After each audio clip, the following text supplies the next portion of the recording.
e desconheceram o caminho da paz. Não conheço paz, eu quero guerra, quero conflito, quero discussão, quero litígio, quero contenda.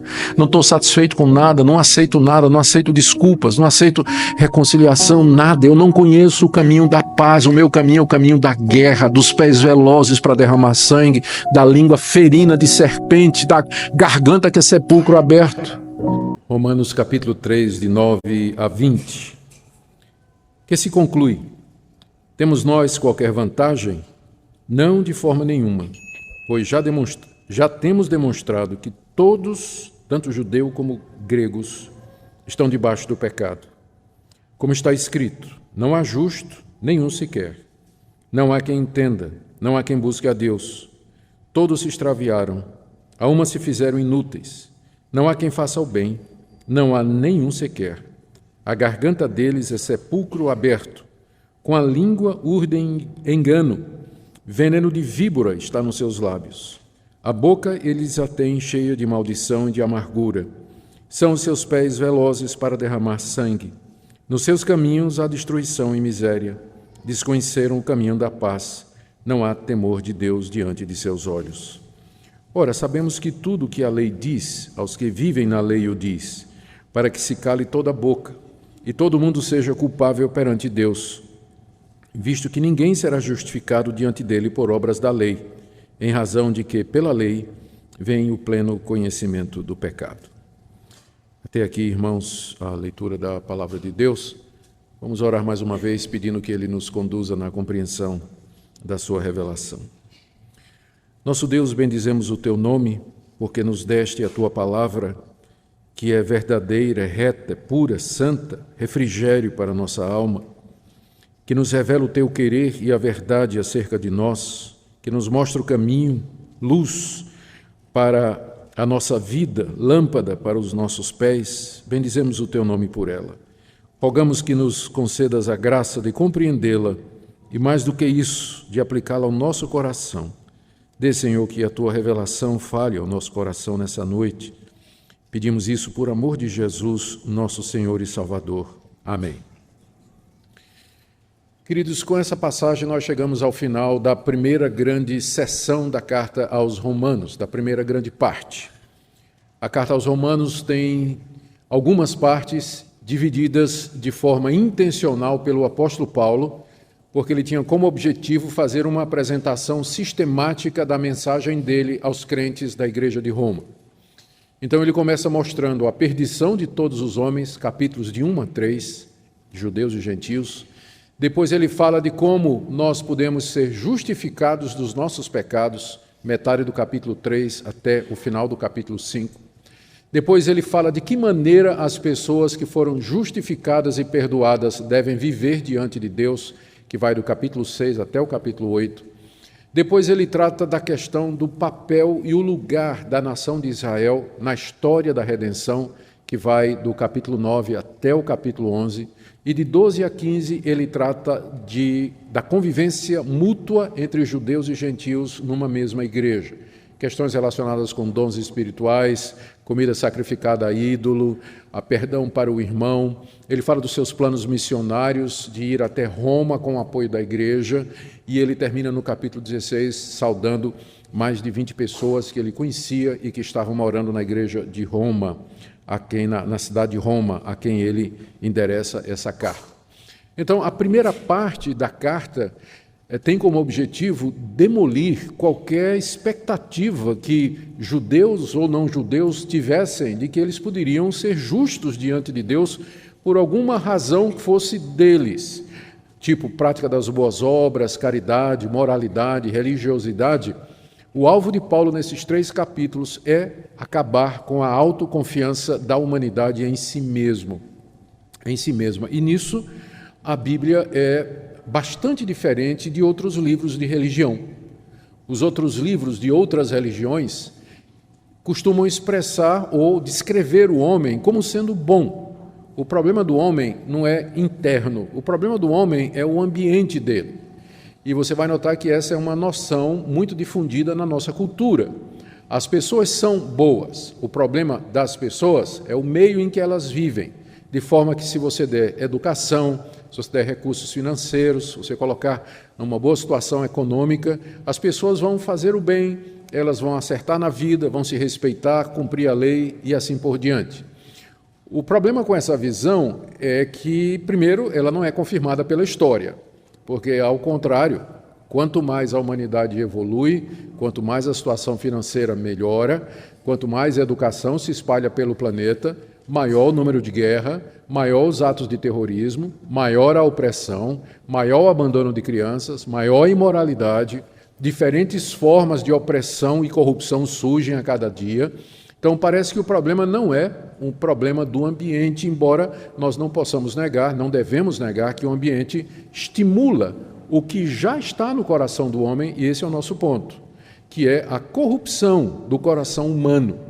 O que o apóstolo Paulo está fazendo aqui, e com ele toda a Bíblia, é dar a visão que Deus tem da raça humana. Deus não olha para nós e nos vê inocentes, puros, bons, apenas precisando de uma oportunidade. Deus nos olha e Ele nos diagnostica como sendo corrompidos da cabeça aos pés, inclinados a todo mal, avessos ao bem, rebeldes, desobedientes e prontos para fazer todo tipo de mal se nós tivermos a chance e a oportunidade.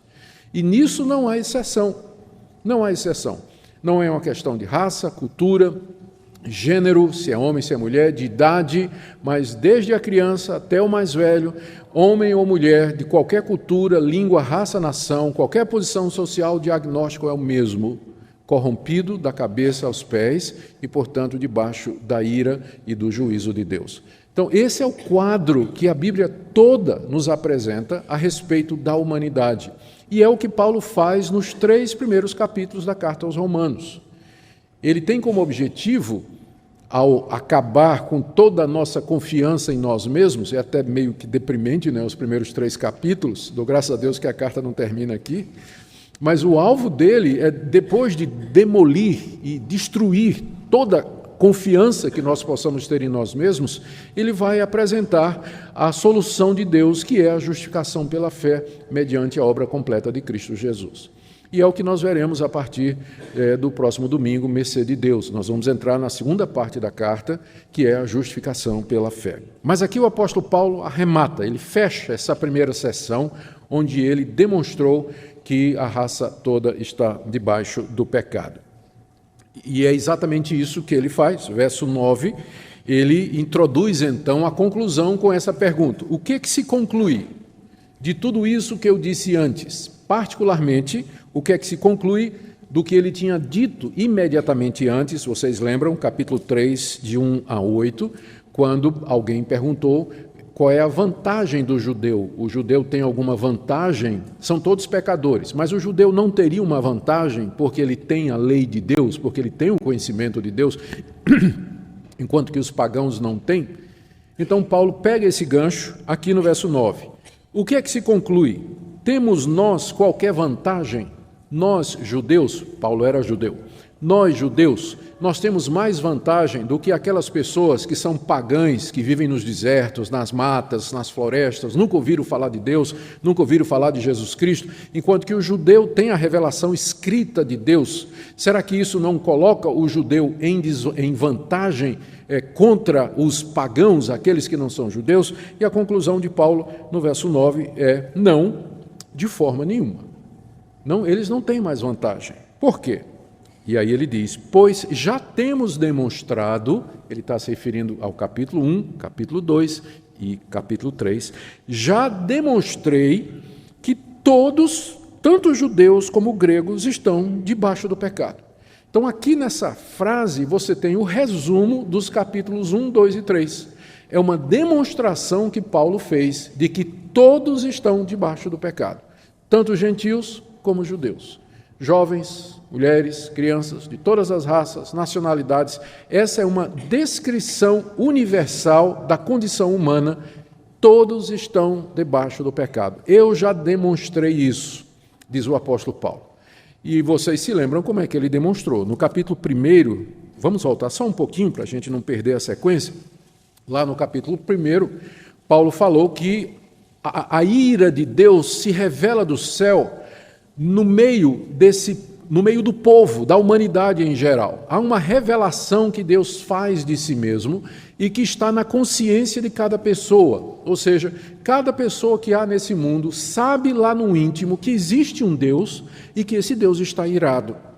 A pessoa todo mundo tem consciência do certo e do errado. Uns mais, uns menos. Essa consciência às vezes é embotada pela cultura, pelos costumes, mas no coração de todo homem há esse conhecimento implantado da parte de Deus de que existe uma realidade maior e por detrás daquilo que nós conhecemos e do mundo em que nós vivemos. Isso tudo não veio do acaso, existe algo antes, algo ulterior, algo que é a razão de ser de todas as coisas. O mundo não veio do acaso, porque do nada, nada se gera. O acaso não gera, o caos não gera ordem, não gera inteligência, informação.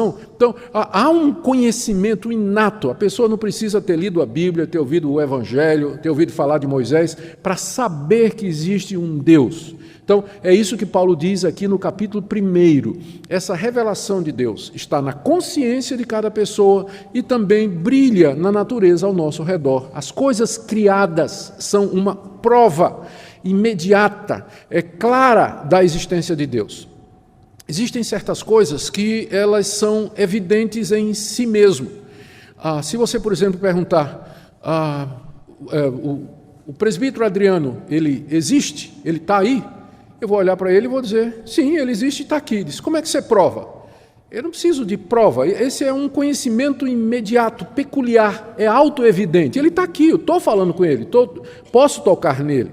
Então, tem certas coisas que não carecem de demonstração lógica, porque elas são autoevidentes, e uma delas é a existência de Deus. Há uma glória peculiar na natureza, há uma glória intrínseca em Deus, de forma que ele é reconhecido sem que seja preciso a demonstração científica de tese do antecedente, a argumentação filosófica, argumento da física quântica para mostrar que tudo isso aqui... Não precisa. A existência de Deus ela é autoevidente, ela está no coração, é óbvio, está na cara de todo mundo. O que acontece é que as pessoas rejeitam esse conhecimento. Elas não querem esse conhecimento, elas se rebelam contra esse conhecimento, mas é autoevidente a existência de Deus. É o ponto do apóstolo Paulo no capítulo 1. Por isso, os pagãos não podem argumentar diante de Deus no dia do juízo. Eu não sabia que existia um Deus, por isso eu adorei a pedra, o pau, adorei o sol, a lua, as estrelas, os bichos, porque eu não sabia que existia Deus. Eles não vão poder dizer isso. Porque o conhecimento de Deus é inato ao homem. Ninguém nasce ateu ou idólatra, mas perversões desse tipo são desvios do conhecimento de Deus implantados no coração do homem desde a sua concepção. É o argumento número 1 de Paulo, que vai aí no capítulo 1, de 18 até 32. Depois Paulo se volta para os judeus, porque eles são aparentemente uma categoria à parte. Os judeus receberam uma revelação escrita, enquanto que o pagão tem esse conhecimento na consciência e na natureza, os judeus receberam um privilégio a mais. Foi uma revelação que Deus fez de si mesmo. Deus levantou pessoas, Deus falou com essas pessoas, falou através de visões, falou através de sonhos. Deus mandou essas pessoas escreverem estas coisas, e esta autorrevelação de Deus na Escritura foi dada a um povo que é o povo de Israel. Daí, então, a pergunta: isso não coloca o judeu em vantagem com relação às outras pessoas? Porque eles, além da revelação natural e da consciência, têm também a revelação especial, a revelação escrita. E Paulo, no capítulo 2, diz: não é uma vantagem e não é. Seria uma vantagem se o judeu obedecesse o que Deus está dizendo. Só que ele não obedece, porque ele é da mesma raiz do restante da humanidade. São pecadores corrompidos. Então, mesmo que o judeu recebeu a lei, isso não representa vantagem nenhuma, porque ele, mesmo que ele critique os pagãos, ele prega contra um monte de coisa, ele ensina a lei, mas ele quebra tudo aquilo que ele ensina. Ele mesmo não guarda a lei.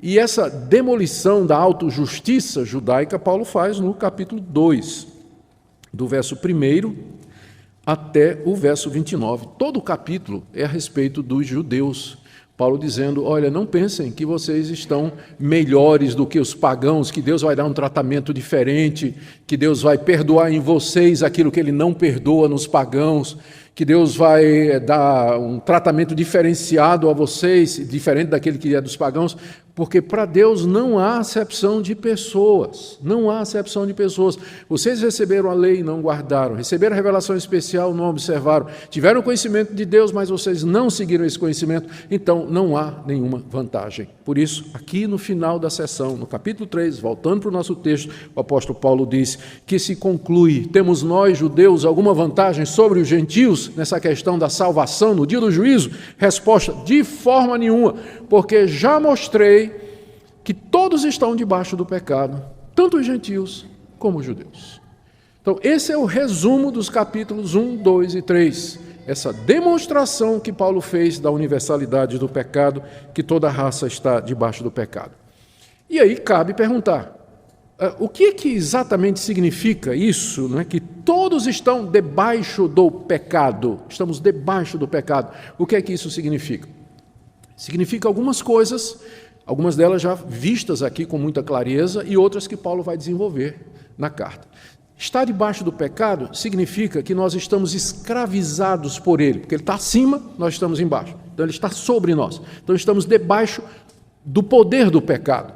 Isso significa que o homem não é livre para fazer o bem, que o impulso que ele tem no coração é sempre para o lado do pecado, e que se deixado a sua própria escolha, o homem sempre vai seguir essa inclinação.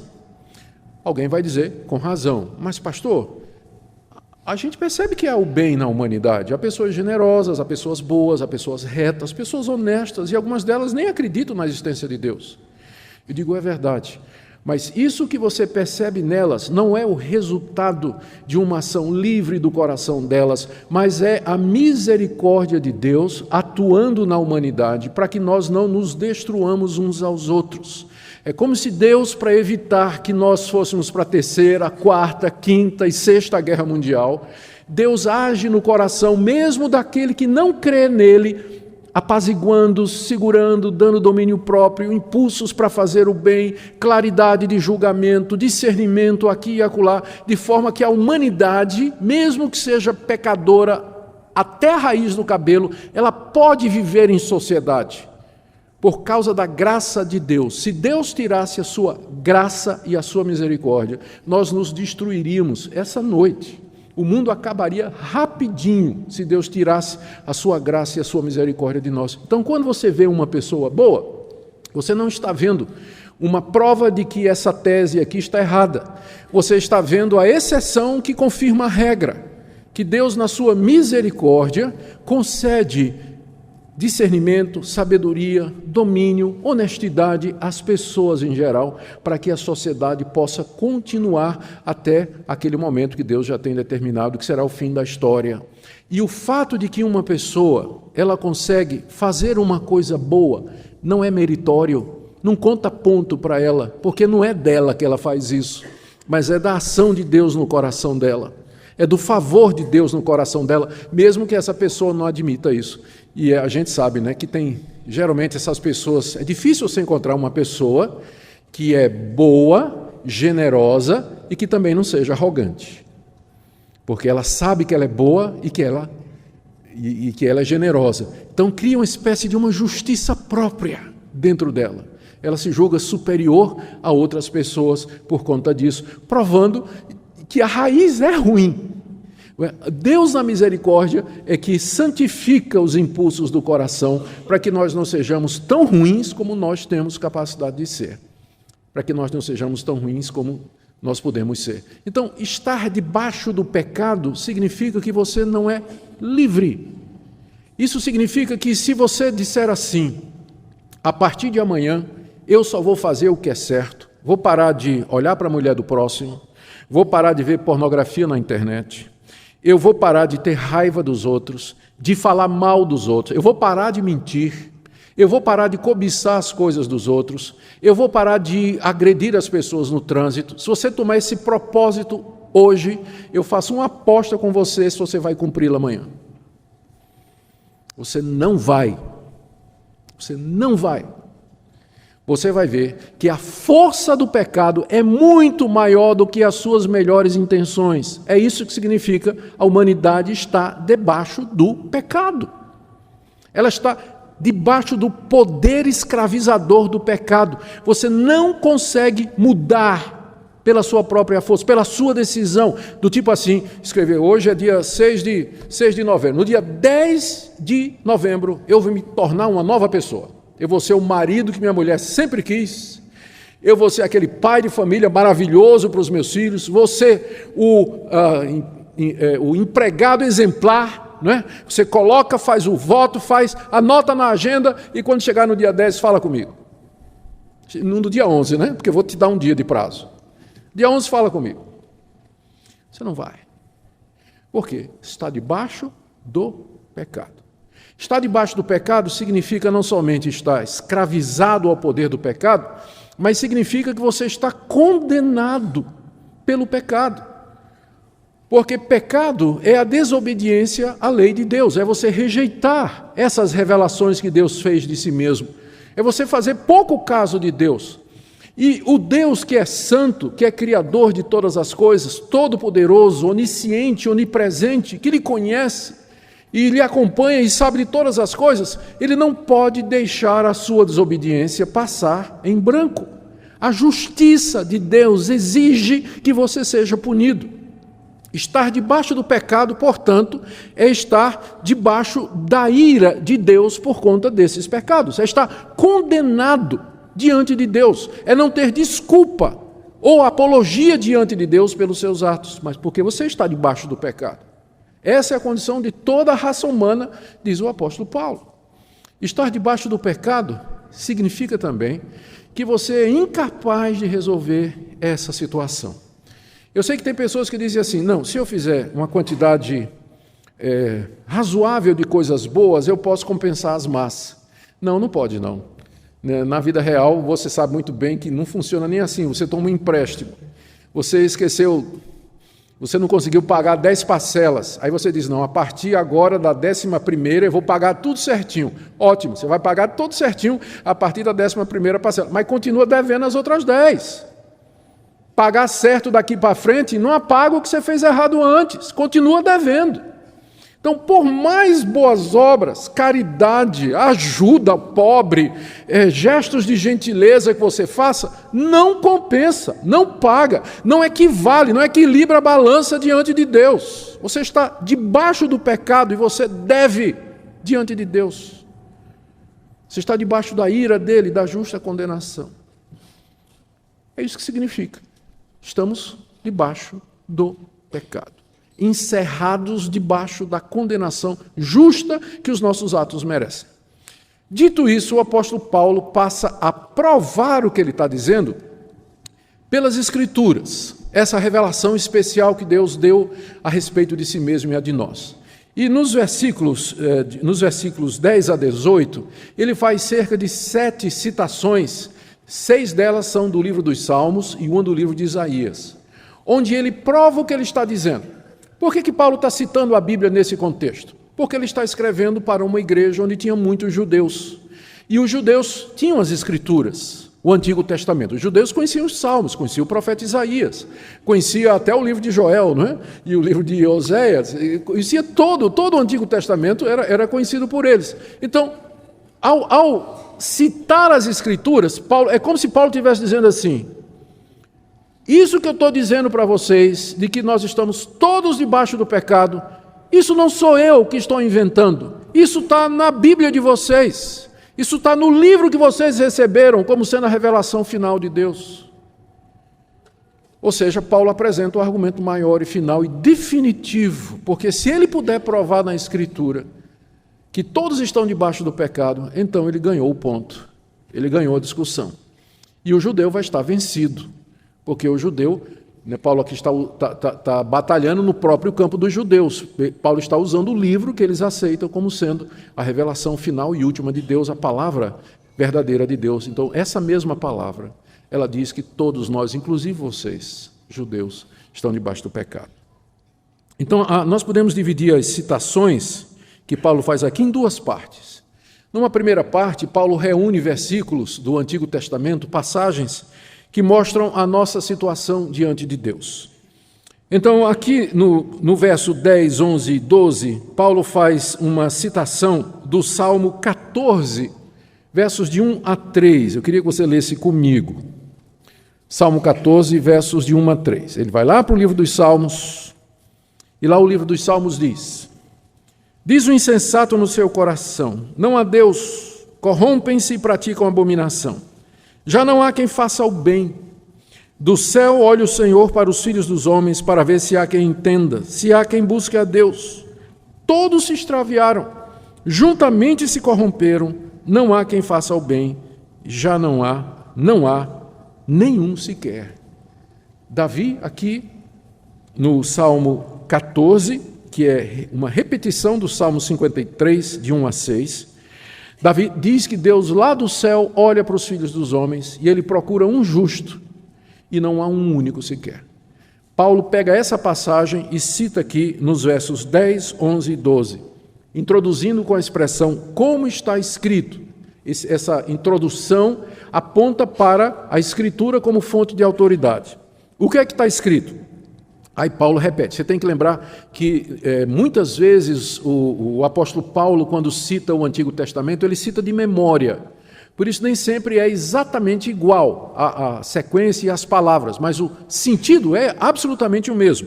Ele diz, como está escrito, não há um justo, nenhum sequer, não há quem entenda, não há quem busque a Deus, todos se extraviaram, algumas se fizeram inúteis, não há quem faça o bem, não há nenhum sequer.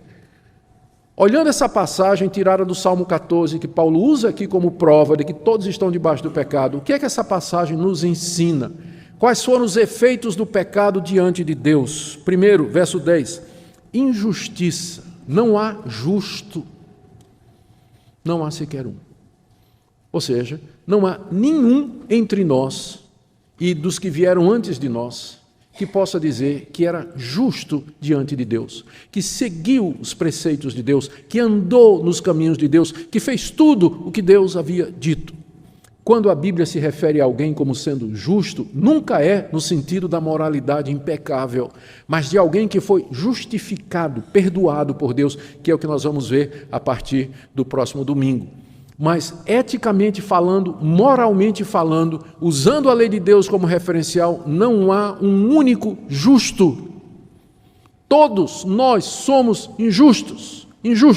A injustiça significa você portar-se diferente daquilo que Deus diz que é correto. E Deus olha para nós, procura um justo e não encontra um sequer. Não há justo. Veja no verso 11. Não há quem entenda.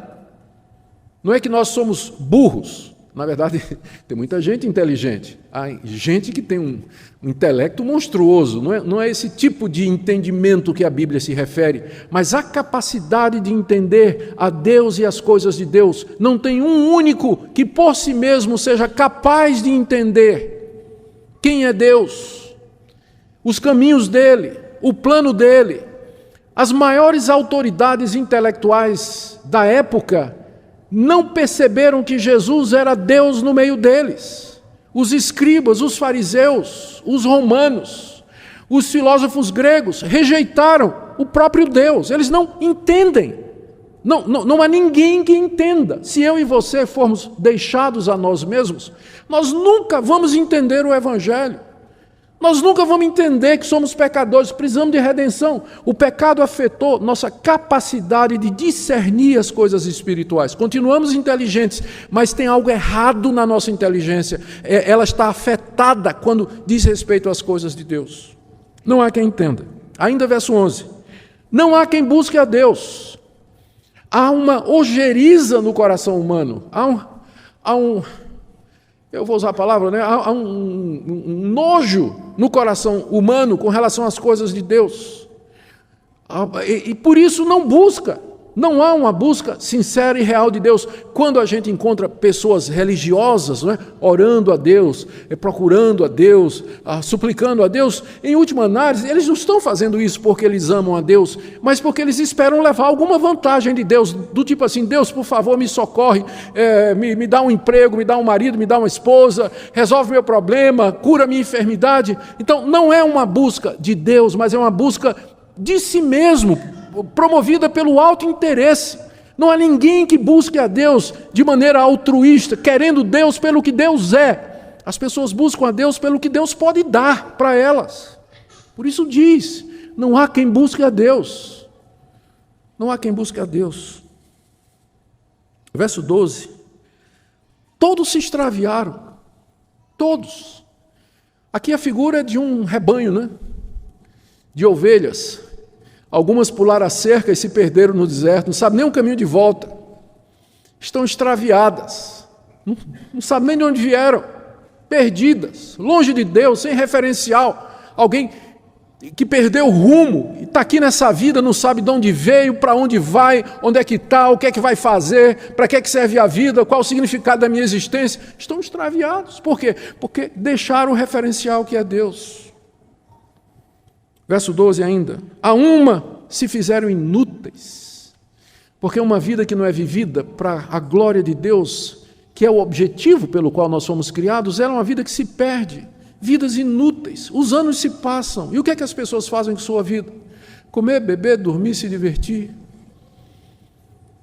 Por aí vai. O que é que estão fazendo com a vida? O que é que vai restar no dia que nós formos levados à sepultura? Qual o legado? O que é que sobrou da minha vida? Para que eu vivi 80 anos, 70, 90 anos? Nos tornamos inúteis. A nossa existência aqui, ela não tem sentido, é perda de tempo. Não é à toa que tanta gente realiza isso mais cedo e procura tirar a vida. Tira a própria vida, porque vê, não tem sentido. É inútil. Eu vivo para quê? Se tornaram inúteis. Verso 12. Não há quem faça o bem. Eu já expliquei essa questão do bem. Pastor, tem gente que faz o bem, mas quando eles fazem apesar deles. É a graça de Deus, não é deles. Por isso que a Bíblia diz que, absolutamente falando, partindo do ponto de vista da origem do bem, não há ninguém que faça, porque se algum bem fizer, é um bem de Deus. Mas dele não sai bem nenhum. Não sai. Se algum bem faz, é de Deus. Não há quem faça o bem. E ele termina dizendo: não há nem um sequer. É isso que significa estar debaixo do pecado, é isso que a Escritura diz. Mas não termina. Do verso 13 até o verso 17, Paulo agora diz o que é que o pecado faz conosco com relação uns aos outros. Até aqui, é meu relacionamento com Deus. Vocês percebem como ficou claro isso. Mas agora, não é somente isso. Mas isso afeta também a maneira como eu me relaciono com outras pessoas. Do verso 13 até o verso 16, até o verso 17, Paulo faz uma coletânea. Eu vou ficar aqui primeiro até o verso 14. Aqui nos versos 13 e 14, Paulo faz uma coletânea de 3 salmos. Ele junta o Salmo 5, o Salmo 140 e o Salmo 10. E ele fala de como nós nos destruímos com as palavras. Verso 13, ele está citando aqui o Salmo 5, verso 9.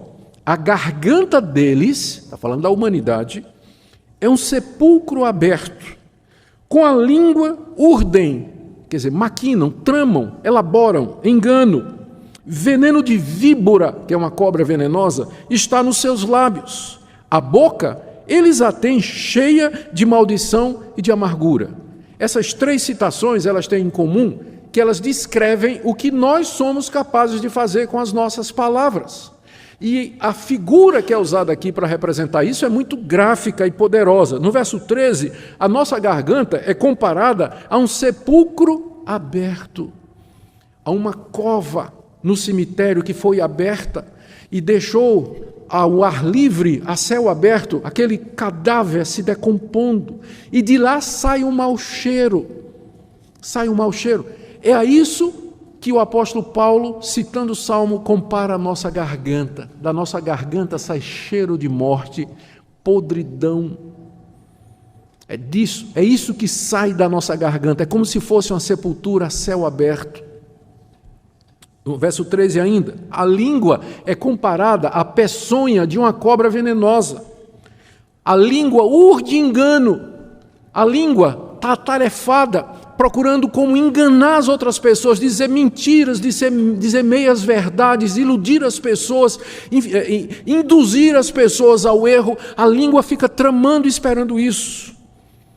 E debaixo e nos lábios nossos está veneno de cobra, veneno de víbora, peçonha de uma serpente venenosa, fatal, capaz de matar, de esmagar, a calúnia, a mentira, a difamação, o assassinato de caráter, a fofoca, a maledicência.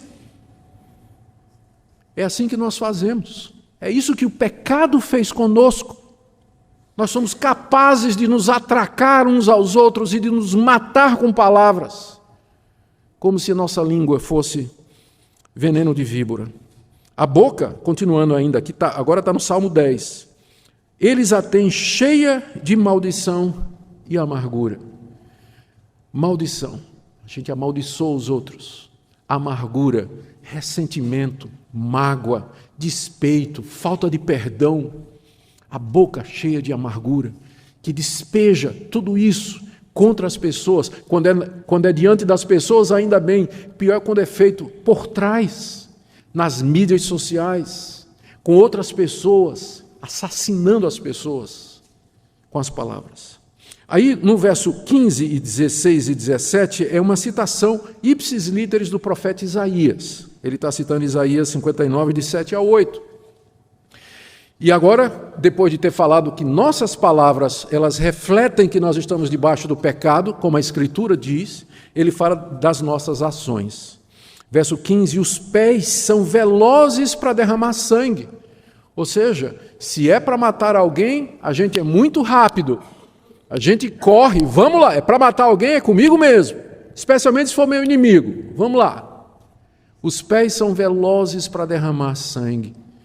A ideia aqui de um assassino que corre velozmente ao encontro da sua vítima e tem como objetivo derramar o sangue dela e matar.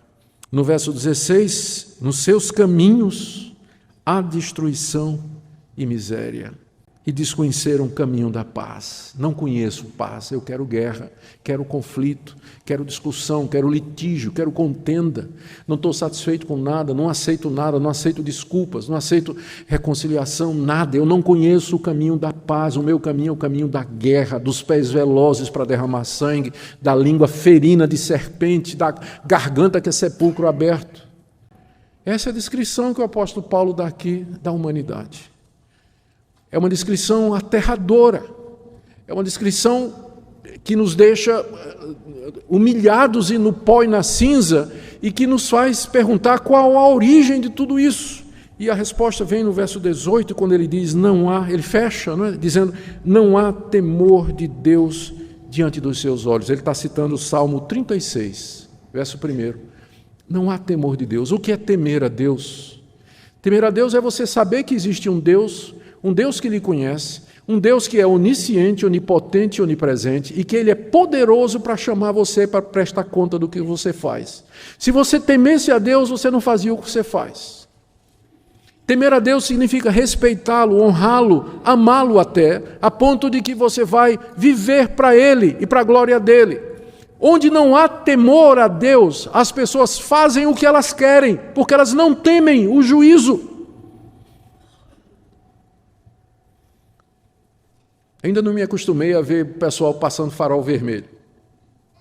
Mas eu notei que eles só passam onde não tem câmera fixa. Não sei se vocês já perceberam isso. Perceberam? O pessoal só fura o farol vermelho onde não tem aqueles radarzinhos. Agora, onde tem um radarzinho, para direitinho ali. Mesmo que não venha carro nem do lado, nem do outro, fica tudo paradinho ali. Por quê? Temor. Temor da autoridade. Quando eles sabem que não tem, até mesmo vindo no carro, não é verdade? Não há temor de Deus diante dos seus olhos, e porque não há temor de Deus, as pessoas se sentem à vontade para fazer todo esse tipo de coisa. todo esse tipo de coisa. A parte final, 19 a 20, é a resposta a uma questão que ainda queda irrespondida e que pode ser formulada da seguinte maneira: ok, Paulo, você venceu. Não tem como argumentar. Não tem como argumentar contra isso, contra o que a Bíblia está dizendo. De fato, somos pecadores, miseráveis, debaixo do pecado, inúteis, justamente condenados por Deus. Mas então, uma pergunta: se Deus sabe que nós somos assim, por que Ele deu os 10 mandamentos? Não terás outros deuses diante de mim, não farás para ti imagem de escultura, não tomarás o nome do Senhor teu Deus em vão, lembra-te do dia de descanso para santificar, honra pai e mãe, não matarás, não adulterarás, não furtarás, não dirás falso testemunho, não cobiçarás nada do teu próximo. Se Deus já sabia que nós não cumprimos isso, por que é que Ele deu a lei, particularmente aos judeus? Escreveu essa lei no coração do homem e deu essa lei escrita aos judeus. Paulo diz que a lei foi dada por 3 razões, versos 19 e 20. Primeira, sabemos que tudo que a lei diz, aos que vivem na lei o diz, que é toda a humanidade que está debaixo da lei de Deus, para que se cale toda a boca. Porque uma coisa é eu dizer para vocês isso que eu estou dizendo, e a outra é convencer vocês. No início do meu ministério, já contei essa história aqui, eu era evangelista no interior de Pernambuco. Fui plantar uma igreja numa cidade chamada Gamileira, que era uma subsidiária, era uma cidade que foi fundada por conta da usina Cucaú, uma das maiores usinas lá do Nordeste. Então eu fui plantar uma igreja lá, no meio de cortadores de cana. E eu me lembro que eu chegava numa casa, falava com a pessoa, bom dia, cumprimentava e tal, dizia, eu estou aqui distribuindo a palavra de Deus, queria saber se eu posso entrar e conversar. Ah, muito bem, pessoal sempre muito educado, recebia, abria a porta, eu entrava, sentava, começava a conversar, servia um cafezinho, a conversa começava, e aí a uma certa altura eu dizia, eu vim falar aqui a respeito de Jesus Cristo, porque você sabe que você precisa de Jesus Cristo para a sua salvação, né? Você é um pecador. A pessoa diz, eu sei, pastor, eu sei que sou pecador, né? E eu disse, sim, e você sabe também que você está condenado ao inferno, né? A pessoa disse, mas peraí, pastor, eu não sou tão pecador assim, não. Tem gente pior do que eu. Né? O meu vizinho aqui mesmo, você precisa ver o que é que ele faz com a mulher dele. Eu digo, então vamos fazer uma coisa, deixa eu ler aqui, vamos fazer assim, vamos ler os 10 mandamentos, e depois de ler os 10 mandamentos, então nós vamos retomar desse ponto aqui. Posso ler? Ele disse, pode. E eu disse, eu vou ler e interpretar como Jesus interpretou. Não terás outros deuses diante de mim. O dinheiro pode ser um Deus. O que é mais importante na sua vida? O que é que você dedica mais tempo? Não farás para ti imagem de escultura, a imagem de Maria ali pendurada, né? Tudo mais, ó, tá. Não tomarás o nome do Senhor teu Deus em vão. Você fica dizendo, né, Armaria, Virgem Maria ou não. Armaria, isso aí pode, porque não é nome de Deus. Mas, ai meu Deus, vale-me Deus. Ou qualquer outra coisa, você fica dizendo essas coisas, pastor, agora que o senhor falou tal, é verdade. Você sempre obedeceu aos seus pais, pastor, agora que o senhor falou, não, eu fui meio desobediente e tal. E a mulher dos outros, você já olhou? Pastor, já que o senhor está perguntando. Né, tá. No final, quando chegou no final dos 10 mandamentos, sabe quanto ele tinha guardado? Nenhum. E aí o argumento dele, acabou. A lei foi dada para calar a boca da gente, a sua e a minha. Para que você não fique dizendo, tem gente pior do que eu não tenho culpa disso, Deus é injusto, eu sou inocente. A lei foi dada para calar a boca do homem, porque essa é a grande desgraça do pecado. Ele não somente corrompe o coração do homem, mas cega o homem para ver a sua realidade. Ele não consegue ver que ele é tão pecador, ele não consegue se conscientizar que ele merece o castigo de Deus. Por isso Deus deu a lei, que funciona como espécie de espelho. Olhe-se na lei e você vai ver se você é um pecador ou não. Para isso que a lei foi dada, para calar a boca de todo mundo. Segunda razão que a lei foi dada, final do verso 19, para que todo mundo seja culpável diante de Deus. A culpa já havia e o pecado já havia, mas era necessária uma formalização. E a lei, então, é essa formalização. Deus vai dizer, você está condenado por quebra desse mandamento, desse mandamento, desse mandamento, de todos os mandamentos. Então, a lei, ela torna todo mundo culpável. Deus pode agora imputar a culpa, porque há um referencial que é a lei, dizendo, é essa a minha vontade, é isso que é o certo e errado, você quebrou isso aqui, portanto, o veredito é culpado. A lei foi dada para essa formalização. Terceiro, no verso 20, ele diz que no final, em razão de que pela lei vem o pleno conhecimento do pecado. A lei foi dada para que o pecado fosse plenamente conhecido. Eu tenho certeza que as pessoas que nunca ouviram a lei de Deus, ao fazerem, eu vou usar um imaginário aqui, quando eles roubavam alguma coisa do inimigo, ou de um amigo, ou tiravam alguma coisa, pensando numa tribo aí, sei lá, em qualquer lugar, uma pessoa que nunca ouviu falar da lei de Deus, aí furta alguma coisa de alguém. Eu tenho certeza que vem um desconforto na consciência daquela pessoa, só que ela não sabe dizer o nome daquilo. Mas quando a lei veio, ela agora sabe o nome daquilo. Roubo. Chama-se furto. É quebra de um mandamento da lei de Deus. Então, a lei foi dada para que a gente tivesse pleno conhecimento do pecado. Em que é que nós estamos errando? Em que é que nós falhamos diante de Deus? A conclusão de Paulo aqui, no verso 20, início do verso 20. Ninguém, portanto, será justificado diante de Deus por obras da lei. Ninguém vai se justificar diante de Deus fazendo obras exigidas pela lei. Não vai. Porque a lei não foi dada para isso. Seria a mesma coisa de você ir no médico, né? E você está sentindo que está tossindo, está escarrando sangue, está com febre. Então o médico tira lá, coloca você naquele aparelho, tira uma chapa de raio-x.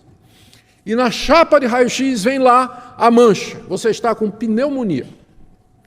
Então, aquela chapa de raio-x, né? Hoje em dia é tudo, eu estou falando da minha época que tinha chapa, hoje em dia é tudo no computador, né? Mas vocês estão me seguindo. Então, né? O médico pega aquela chapa, põe naquele quadrinho luminoso, né? E diz, olha aqui, ó, tá vendo essas manchas aqui? Você está com pneumonia. Agora, imagina que eu vá para... Doutor, muito obrigado. Pega aquela chapa, bota embaixo do braço, chega em casa e digo, Minca, faz um chá com essa chapa que eu vou tomar e eu vou ficar bom. Não vai. Porque o propósito da chapa não é salvar, mas o propósito da chapa é lhe dar pleno conhecimento da sua doença. A lei foi dada para ser um raio-x da situação do seu coração. Ela não vai lhe salvar. Ninguém é justificado diante de Deus fazendo as obras da lei, porque esse não é o propósito da lei. A lei veio para calar sua boca, tornar você culpado diante de Deus e lhe dar pleno conhecimento da razão pela qual você está condenado.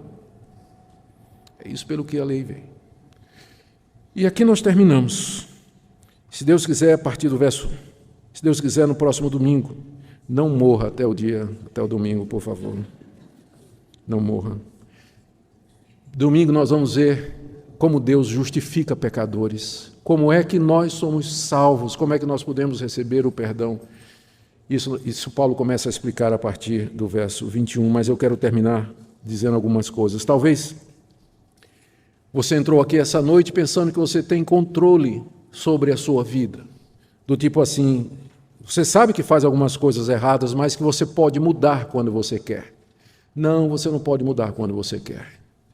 Você é escravo da sua vontade, das suas paixões, dos seus pensamentos. Se Deus não interferir na sua vida, não chamar você, esclarecer seu coração, sua mente, mudar a orientação do seu coração, você vai morrer nos seus pecados. Por isso não espere. Hoje à noite você ouviu o veredito a respeito da sua situação.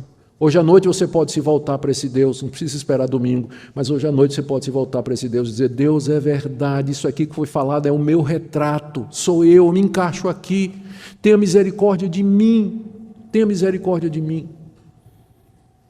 E me liberte dessa escravidão e dessa condenação. Talvez haja pessoas aqui iludidas, pensando que, mas espera aí, isso é um quadro muito drástico, muito radical, não é? Eu não sou tão ruim assim, eu ainda faço algumas coisas boas. Essa é a grande ilusão do pecado. Um falso diagnóstico a respeito do seu estado. Nada de bom que você faz tem origem no seu coração, mas é a misericórdia de Deus, porque a Bíblia é clara, tudo que é bom vem dele, tudo que é ruim é de nós. Nada bom vem de você. Então não se iluda com isso, pelo fato de que você consegue ser uma pessoa que é honesta, que cumpre os seus deveres. Isso, às vezes, está cegando você para ver a verdadeira realidade do seu coração. E eu queria que você, hoje à noite, pensasse nisso que você ouviu. Tem gente aqui que talvez diga assim, eu não acho que Deus se importa.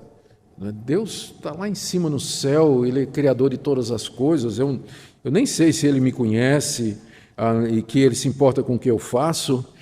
Pode acreditar sim, Ele conhece, sabe cada pensamento, Ele é onipresente, Ele é onisciente e Ele é onipotente. Ele é Espírito perfeito, reto, invisível, está em todo lugar, conhece você por dentro e por fora. Antes de você falar, da palavra chegar na sua boca, Ele já conhece você todo. Conhece o seu andar e o seu levantar. De longe Ele entende o seu pensamento. E é diante dEle que você vai prestar contas. O assunto é urgente, a matéria é séria. Talvez alguém diga assim, pastor, eu não acredito que Deus vai me fazer sofrer depois da morte.